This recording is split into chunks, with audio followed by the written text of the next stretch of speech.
It was originally the task of each member of the order to be a compendium of all knowledge, all known knowledge. That was the reason for the long term of training. If humanity was totally wiped out, except for one individual, he should be capable of re-establishing everything from his own resources. In an old farmhouse in the south of Ireland lives Ben McBrady, a 72-year-old retired civil servant at the Dublin court. His material needs are few, and he manages well on his small pension. Ben reads 4 hours a day, writes poetry, and tends his garden, where he grows most of his own food.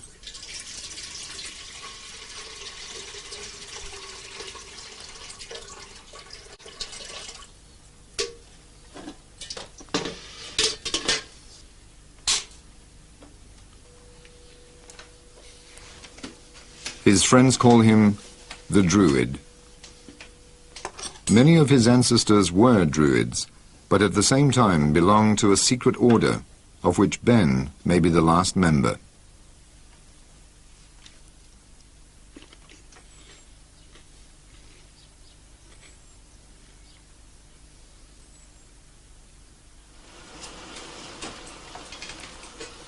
He originally set out to become a priest.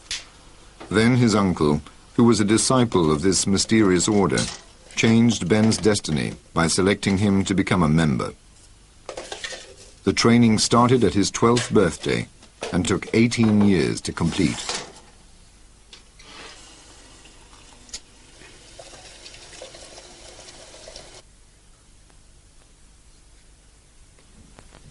He had to develop all sorts of manual skills, in addition to studying history, law, philosophy, and poetry at Trinity College.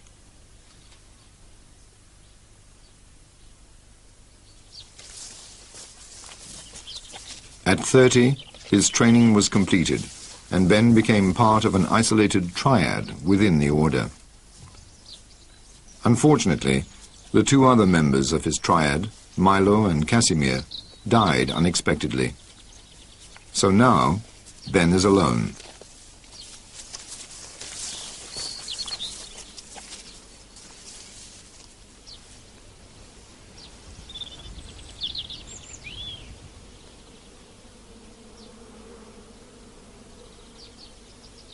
Since he has had no contact with the order for many years now, he believes that no other members are alive today.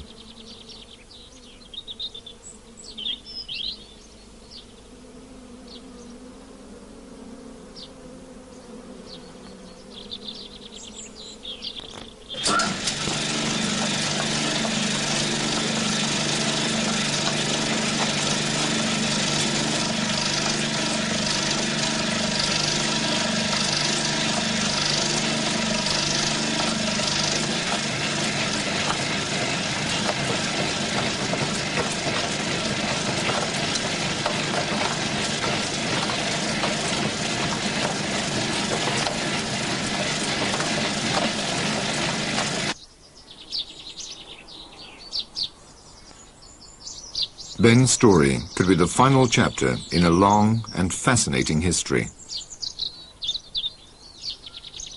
With Ben McBrady, a tradition which has existed for 3,000 years may disappear.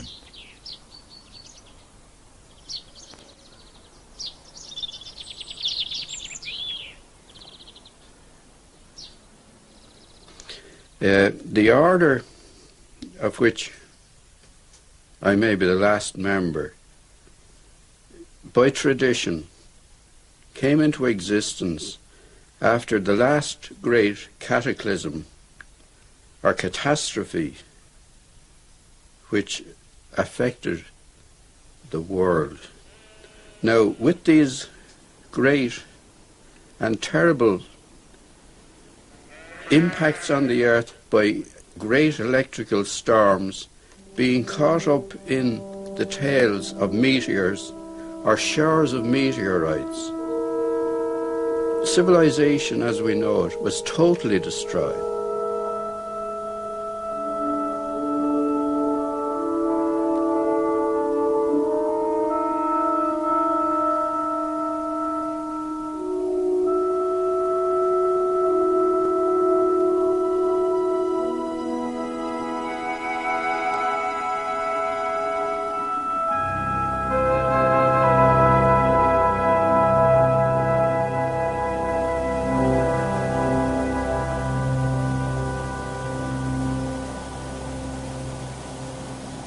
All knowledge came within the ambit of the order, but they were particularly concerned with astronomy because they had experienced so many very significant calamities, and it was thought that a full knowledge of astronomy would enable them to predict conditions when these calamities were likely to take place and take some kind of action to protect themselves. If you look at the great megalithic complexes in Ireland, you'll see that what are described as passage graves are really bomb shelters of a very primitive kind. They are well above any tidal wave level, and they also afford protection from meteoric showers.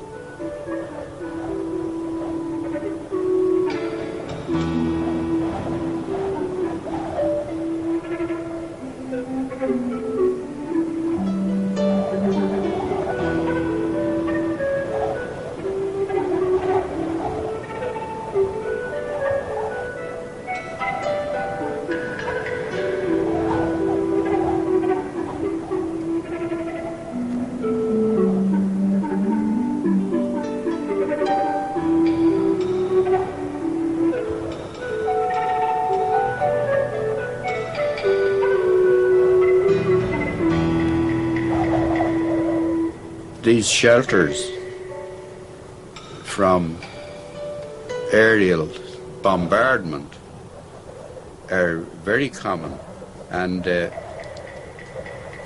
well known. But what are not so well known, well, they are to archaeologists, but everywhere in the country you get souterrains, which are underground stone chambers.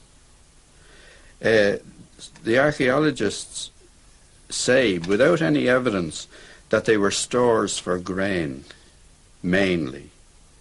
But no grain remains have been found in any of the souterrains of significance, which would indicate that that was their primary function.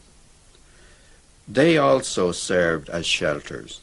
They would shelter from outside conditions, and most of them would be well above sea level too, but not as high as the great megalithic ones. It would seem that the very complex ones, the very big ones, such as we get at Carrowkeel and Carrowmore in Sligo, were special ones, like Hitler's bunker, very well preserved, but they would be for special people, presumably for the telepaths.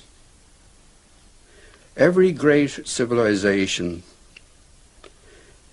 has a record of a period of a golden age when there was no war, no dispute, no lying. And this was attributed to the fact that language had not been discovered, and the telepathic function was the principal means of communication. Now, in relation to the order, those of the few isolated settlements which survived on the European coastline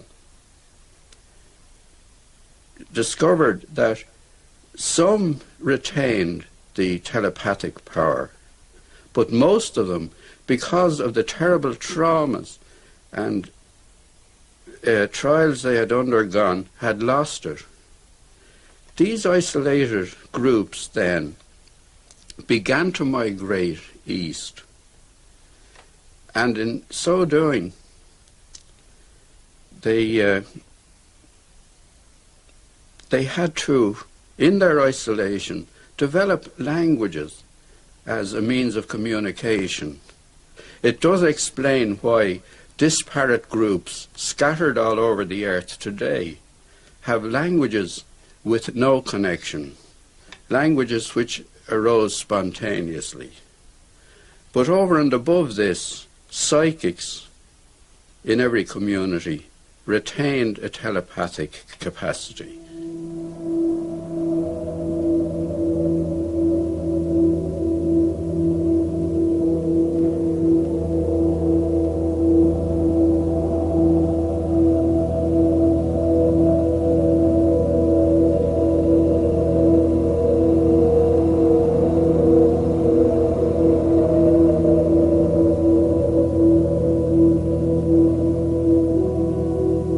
Members of the groups who emigrated east returned to the west. The last people to settle down ended up in Ireland.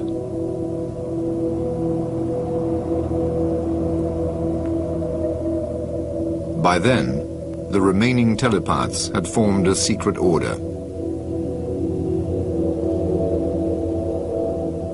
The order at every stage had to remain outside society, within it, but at the same time not of it.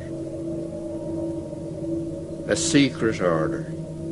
Secrecy is not something which we think a good thing, but it is essential for survival. And as society developed, it became more and more essential for survival. The old saying is, where do you hide a pebble but on the beach? You can't keep your order secret by going off into a remote place, into a monastery, and cutting yourself off from civilization. It's essential that you interpenetrate the society.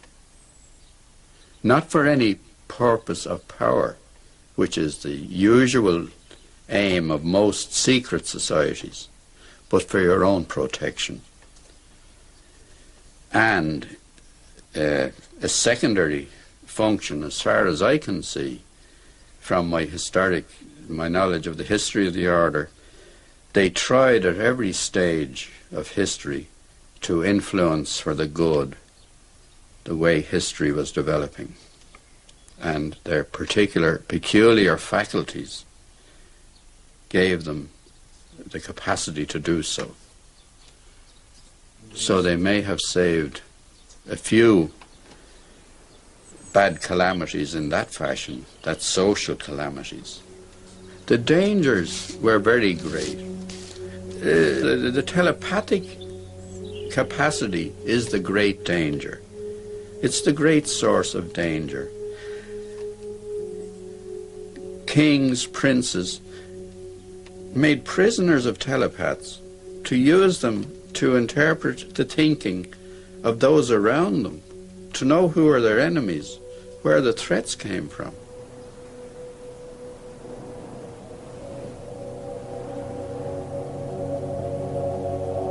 When members of the order first came to Ireland, they found that a mighty Druidic organization existed there.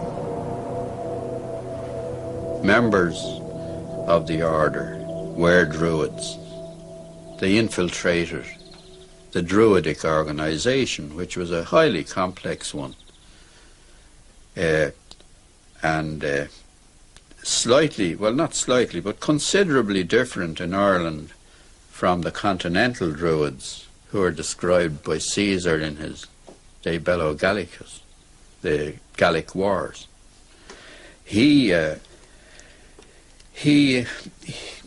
Most of his information came from a Druid named Divitiacus, who was living in Rome.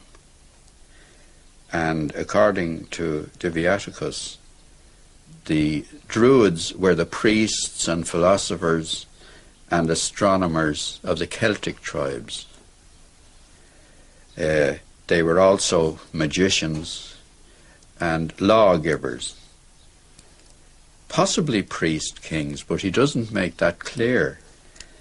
Now, Caesar was particularly interested in the religions of subject peoples, because the Romans believed that if they captured the idols, they had the gods and the people made no more resistance to them. That was one of their techniques of conquering and ruling. It served both purposes. Now, the Druids, according to Caesar, there have been doubts thrown on whether this Divitiacus existed or not. But according to Caesar, these Druids had a great annual ceremony in which they had sacrifices.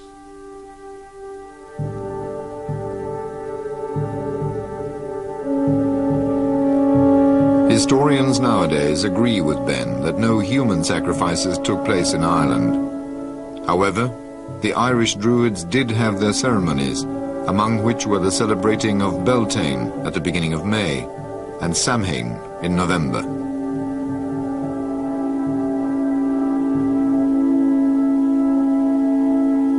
Now, these ceremonies were carried out usually in oak groves.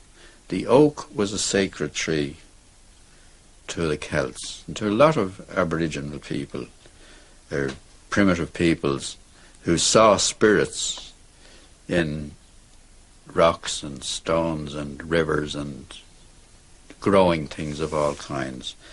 The name of the oak, the root term for oak is drua, and from drua, from the practitioners under the oak groves, they got the term Druids or Druidi, which was the Roman term for Druids. Now in Ireland, by coincidence, synchronicity, call it what you like, the Druidic Order were worshippers of the god of the sunset, the Da Rua, the red god. And a priest of that order would be called a Chela Da Rua, a servant of the red god. And with a very common thing that happens with language nowadays, we drop the first term. We drop the substantive for the adjective. That process has continued all through time in language. So Chela Da Rua became Da Rua, and Da Rua became Drua or Druid. So that's how the confusion arises between the Druids of Ireland, the Druids of the continent. They have the same name, but for different reasons.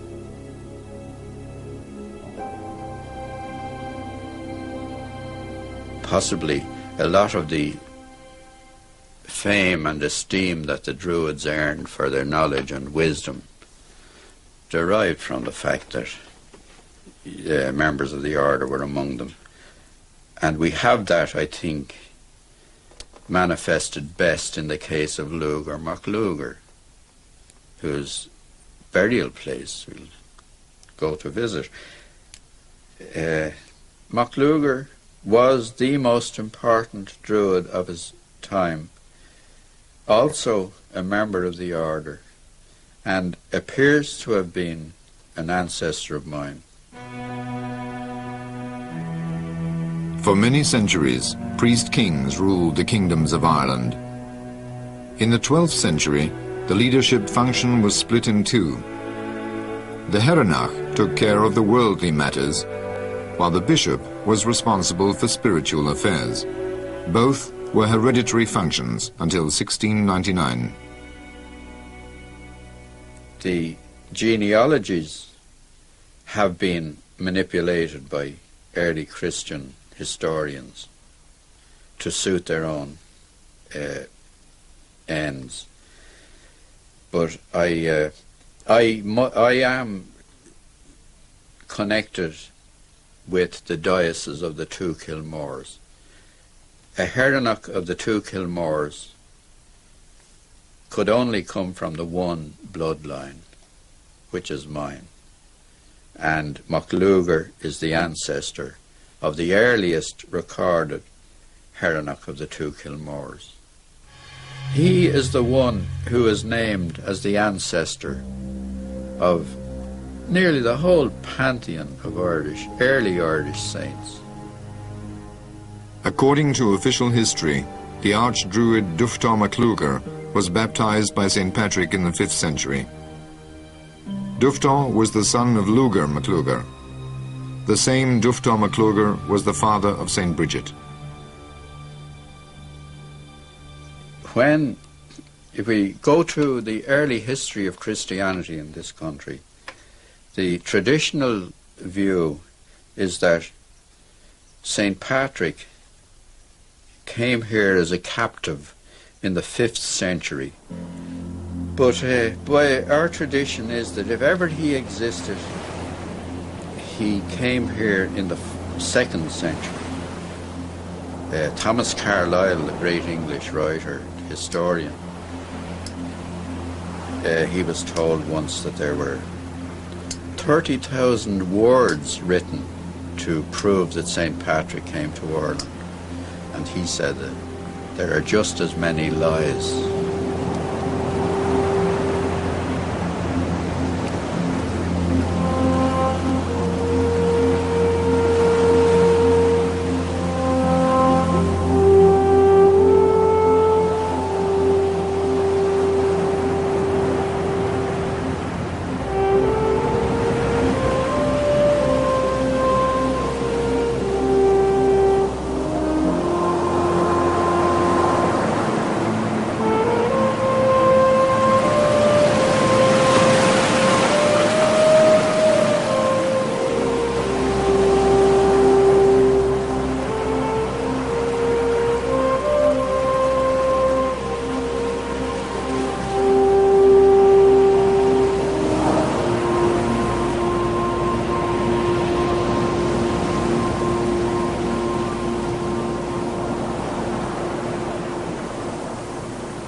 There's a great corpus of written material about St. Patrick and early Christianity in Ireland.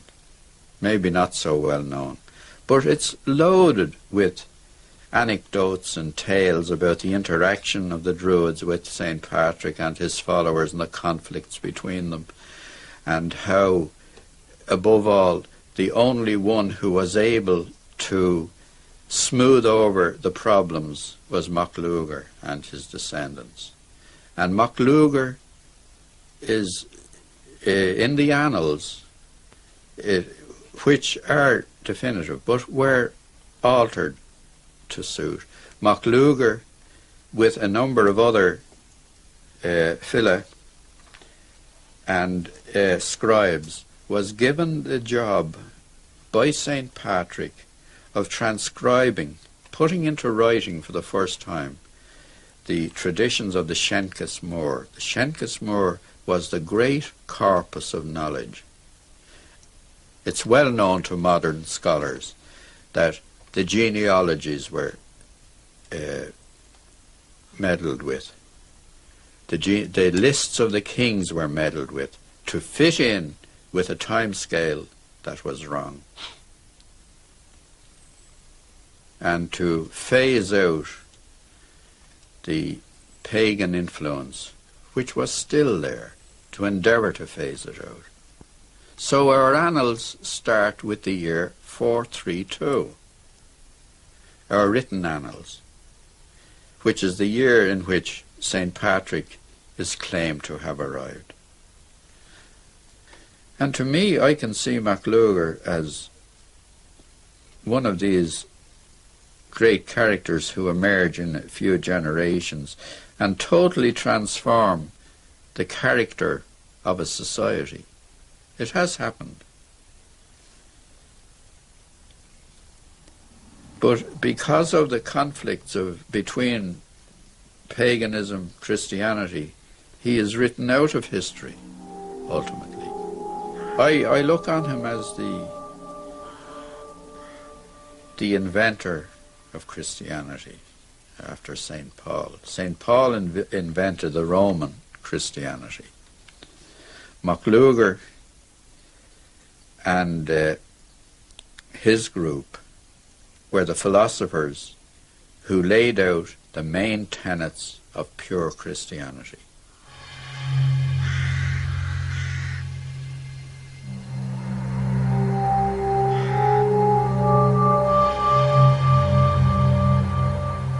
What we recognize as pure Christianity was the old religion carried from here to the east. But it does seem that the fountainhead of the ancient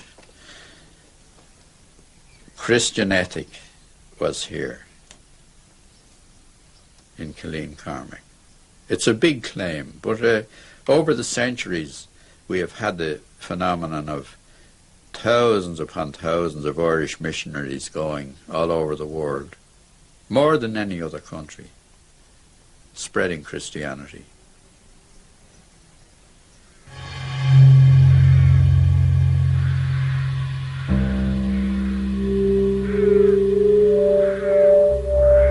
Killeen Cormac is the burial place of Lugar MacLugair and his son Duftar MacLugair. The mortal remains of other Druids, kings and saints are also buried here. Yet Killeen Cormac is not an Irish national monument, nor is it listed in any tourist guide. It is not even signposted. It is a secret and magical place.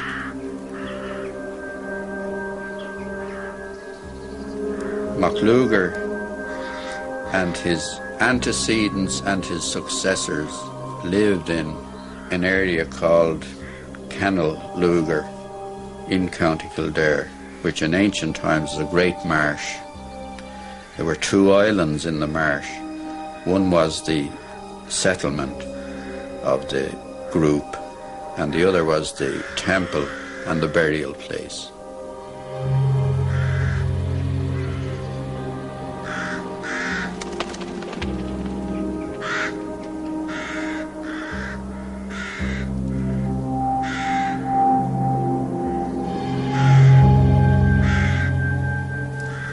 The ancient stones there make a link with Christianity in that we have the only Ogham stone in Ireland which has both a Latin and an Old Irish inscription written in Ogham, cut in Ogham on the stone. Ogham is not a language, but an alphabet. The inscription on the stone reads, "For true Druids." It was one of the places where Jesus, as a wandering scholar, was inducted into the ancient wisdoms of the order,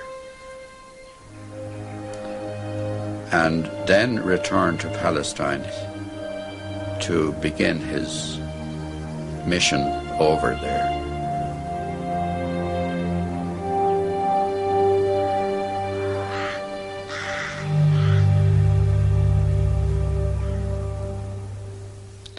And up to the last century, a place was pointed out as the Jew's house.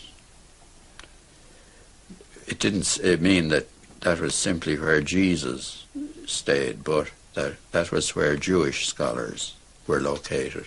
Scholars came from all over the world to ancient Ireland, and that drift continued well into medieval times. There were over 5,000 foreign students in the great school, Clonmacnoise had that number, but the more important school was in the Midlands, Clonard, St. Finian's School at Clonard. That was the school where St. Columkill was educated.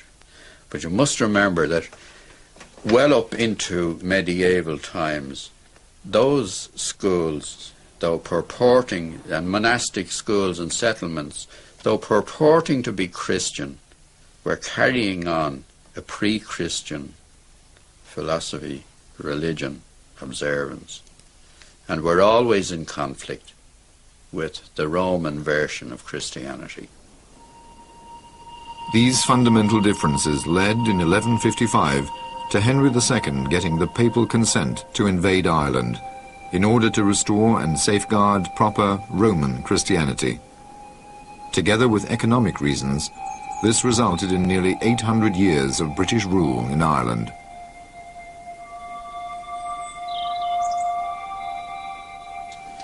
The real explanation, I suppose, is that paganism, or pre-Christian Christianity, was so well rooted here that they wouldn't allow any new form of it to come in. That's Roman Christianity.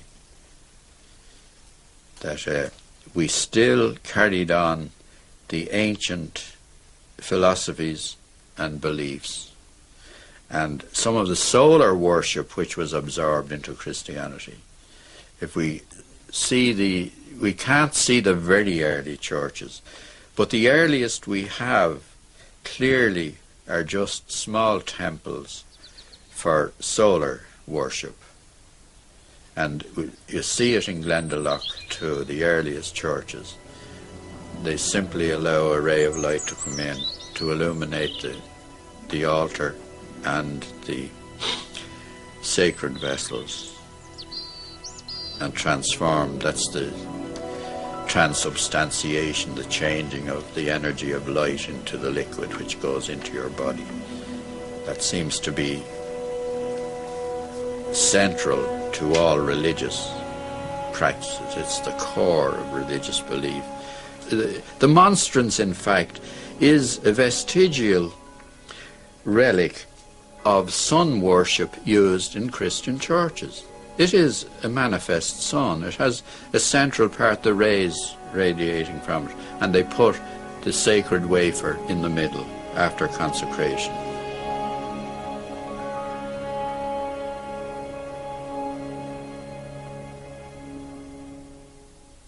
Each king had his Druid, but Christianity, they were incompatible with Christianity, and they disappeared as a group.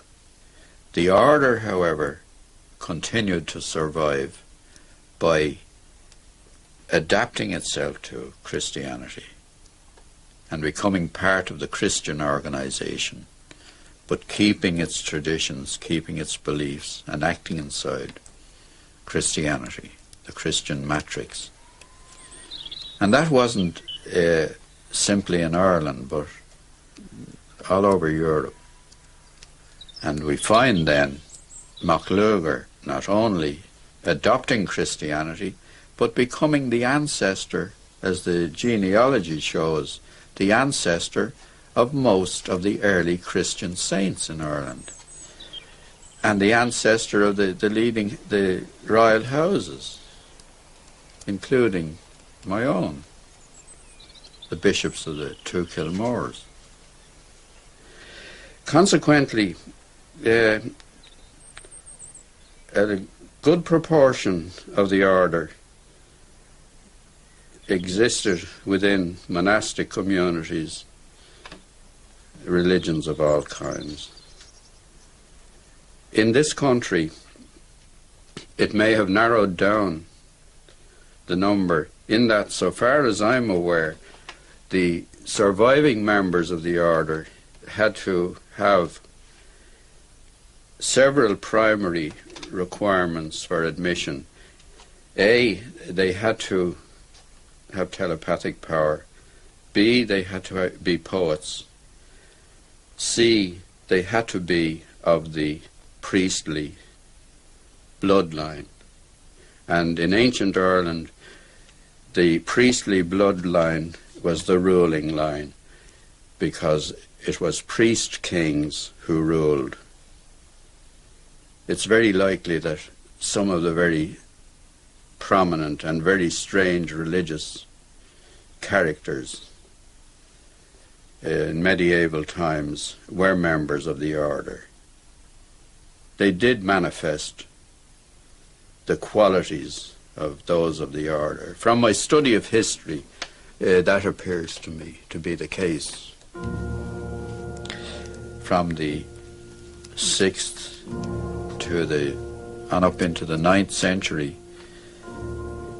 there were missionaries, Irish missionaries, were keeping in contact with the continent and founding monasteries all over Europe. But these monasteries, because I think of the influence of the order, were monasteries of Pelagianism, not of the Christianity as we know it. Pelagius was eventually condemned as the arch-heretic. He was the first and the greatest heretic according to Christian history. But in fact, Pelagianism was the ancient religion which Christ brought back, which was, I think, altered by the Romans, by St. Paul particularly, to suit the Roman imperium, so that the Catholic religion, Catholic apostolic religion, became the new Roman Empire in the 5th century after the breakup, the so-called breakup of the Roman Empire.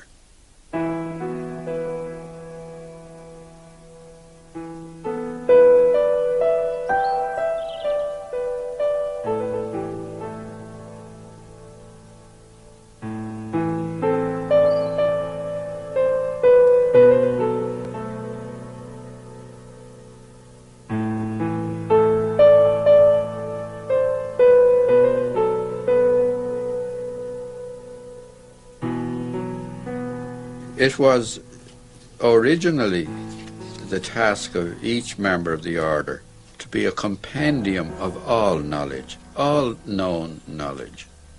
That was the reason for the long term of training.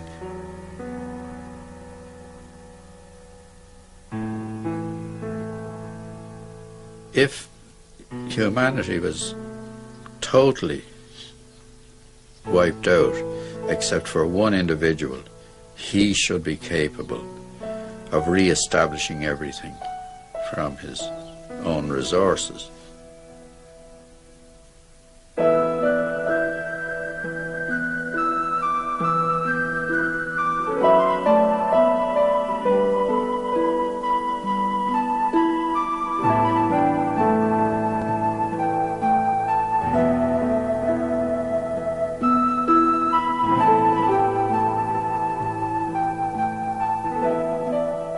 Now, because in the last 2 centuries, because of the exponential increase in knowledge and techniques and skills, medicine, everything, it wouldn't be within the compass of a single human mind, or you wouldn't have the time to train someone to encompass everything. The system of triads was developed, whereby 3 were brought together. Ben, Milo and Casimir formed such a triad. Because of their telepathic powers, each was able to draw on the other's knowledge. But because of the increase over the last 50 years in radio and telecommunication, telepathy has become impossible. According to Ben, all human communication, language itself, is suffering severe damage. And that is why it was a primary function of the order to preserve language. Language is a kind of magic by which we trigger off telepathic transmission of messages between us. And if you look about the world today, we are becoming more and more confused, more and more cut off from one another. We're all living in our own little realms of unknowing. This is the great dilemma of our times. We will never have an end to cruelty and war and oppression and greed and all these evils that we see bubbling all the time. This is a thing which I believe very strong. I know it. I don't just believe it. I know it. I see it about me and I sense it. There has to be a great revolution of the spirit. Otherwise, the world is finished. It doesn't need the atomic bomb. It doesn't need any of the worst horrors of modern technology, the smart bomb, mustard gas, nerve gas. We will destroy ourselves in some other fashion. But it's essential the amnesia is got rid of, that we get back to a state of primitive thinking, clear. Technology must be brought under proper control. We, in the Order, we never condemn technology because it has given great benefits to humanity. It has taken away a lot of suffering and pain in medicine, and it has enabled knowledge to be diffused much better. But at the same time, it has outstripped the development of the spirit. And then the evil side of technology. We've seen its results everywhere. So this revolution of the spirit will have to be achieved. And this time it'll have to be achieved without the help of the Order. So the Order has ceased, in my opinion, to have any further function in society. When people say to me, "Oh, do you not feel in despair because you think you're the last of the Order?" And I quote Tennyson to them. Tennyson says, "The old order changeth, yielding place to new, and God fulfills himself in many ways, lest one good custom should corrupt the world." We must change. A new order will evolve, a new order will emerge. It's either that or total destruction. And when I say total destruction, it doesn't mean absolute annihilation, but the ending of things as we understand them.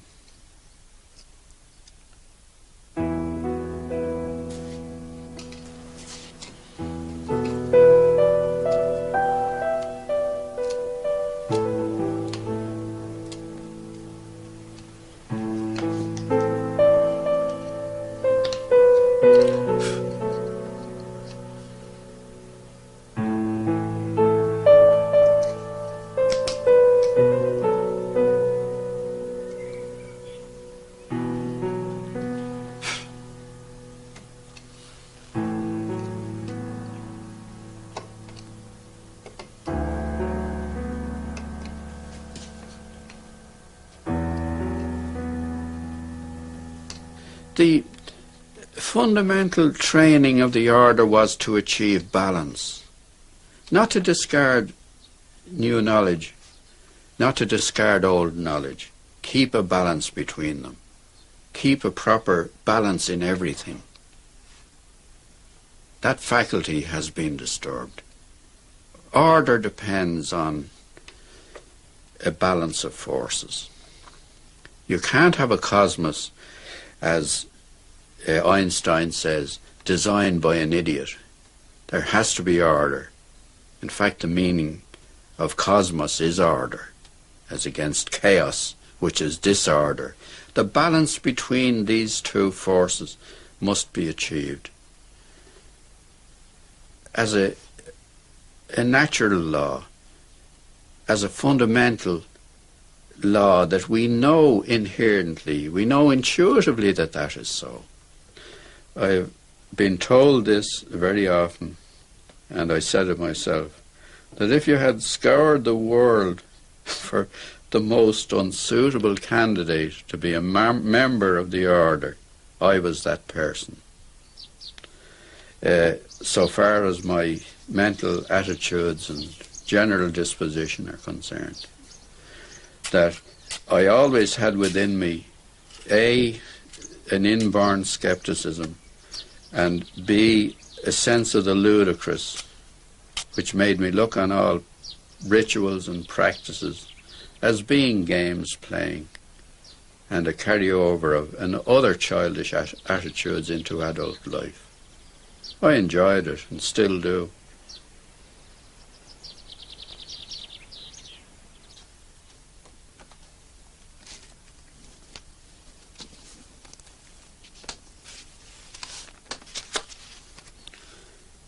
He kissed me under the Moorish wall, and I thought, well, as well him as another. And then I asked him with my eyes to ask again, yes. And then he asked me, would I? Yes, to say yes, my mountain flower. And first I put my arms around him, yes, and drew him down to me, so he could feel my breasts all perfume. Yes, and my heart was going like mad, and yes, I said, yes, I will, yes.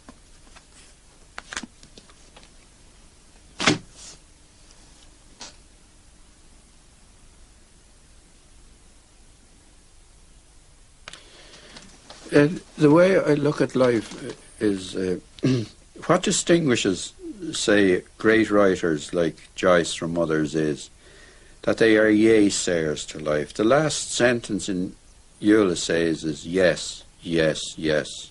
Molly Bloom is saying yes to life.